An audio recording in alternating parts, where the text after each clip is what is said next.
அனைவருக்கும் வணக்கம். 7ஆம் வகுப்பில் பாரதிதாசன் அவர்கள் எழுதின இன்பத்தமிழ் கல்வி அப்படிங்கிற கவிதையை பற்றி பார்க்க போகிறோம். ஏடெடுத்தேன் கவி ஒன்று வரைந்திட என்னை எழுதென்று சொன்னது வான். பாரதிதாசன் அவர்கள் கவிதை எழுத ஏடு ஒன்று எடுத்தார். உடனே என்னை பற்றியும் கவிதை எழுதுக என்றது வானம். ஓடையும் தாமரை பூக்களும் தங்களின் ஓவியம் தீட்டுக என்றுரைக்கும். நீரோடையும் தாமரை பூக்களும் எங்களையும் கவி ஓவியமாக தீட்டுக என்றன. காடும் கழனியும் கார்முகிலும் வந்து கண்ணை கவர்ந்திட எத்தனிக்கும். காடும் வயல்களும் கருநிற மேகங்களும் பாரதிதாசனோட கண்களை கவர்ந்து கவிதையில் இடம்பெற முயன்றன. ஆடும் மயில் நிகர் பெண்களெல்லாம் உயிர் அன்பினை சித்திரம் செய்க என்றார். ஆடும் மயில் போன்ற பெண்கள் அன்பை கவிதையாக எழுதுக என்றனர். சோலை குளிர்தரு தென்றல் வரும், பசுந்தோகை மயில் வரும், அன்னம் வரும். அந்த பக்கம் அழகிய சோலையில் குளிர்ந்த இனிமையான தென்றல் வந்து வீசியது. பசுமையான தோகையை விரித்தாடும் மயில் வந்தது. அழகிய அன்னமும் வந்தது. அவை கவிஞரின் கவனத்தை ஈர்த்தன. மாலை பொழுதினில் மேற்றிசையில் விழும் மாணிக்க பருதி காட்சி தரும். மாலை பொழுதுல மேற்கு திசையில மாணிக்கம் போல ஒளி வீசுற கதிரவனும் வந்தான்.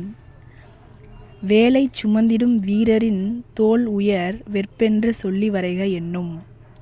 போரில் வேல் சுமந்த வீரர்கள் உயரமான மலை போன்ற எங்களோட தோள்களின் அழகினையும் எழுதுங்கள் என்றனர். கோலங்கள் யாவும் மழைமழையாய் வந்து கூவின என்னை இவற்றிடையே. இவ்வாறு அழகிய காட்சிகள் எல்லாம் வந்து தங்களையும் கவிதைகளாக எழுதுமாறு கூறின. இன்னலிலே தமிழ்நாட்டினிலேயுள்ள என் தமிழ் மக்கள் துயின்றிருந்தார். துன்பத்தில் இருக்கும் என் தமிழ்நாட்டு மக்கள் அறியாமையில் தூங்கி கிடக்கிறார்கள். அன்னதோர் காட்சி இரக்கம் உண்டாக்கி என் ஆவியில் வந்து கலந்ததுவே. அந்த காட்சி என் மனசில் இரக்கத்தை உருவாக்கி என் உயிரில் கலந்துவிட்டது.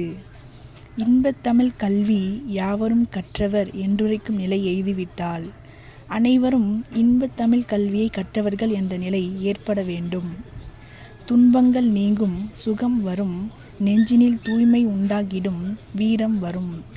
இன்பத் தமிழை கற்றால் வாழ்வில் துன்பங்கள் நீங்கிவிடும், நெஞ்சினில் தூய்மை உண்டாகிவிடும், வீரம் வரும் என்று பாரதிதாசன் சொல்லி முடிக்கிறார். சொல்லும் பொருளும் பார்ப்போம்.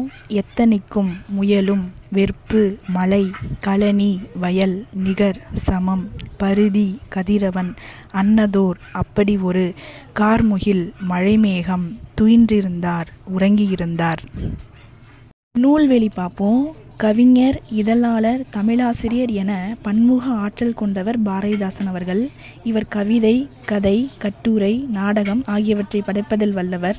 பாண்டியன் பரிசு, அழகின் சிரிப்பு, இசையமுது, இருண்ட வீடு, குடும்ப விளக்கு, கண்ணகி புரட்சி காப்பியம் உள்ளிட்ட பல நூல்களை எழுதியுள்ளார்.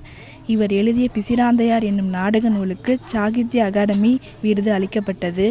பாரதிதாசன் கவிதைகள் என்னும் தொகுப்பில் இருந்து தமிழ் பேறு என்னும் தலைப்பில் உள்ள பாடலை தான் நாம் இப்போ பார்த்தோம். நன்றி.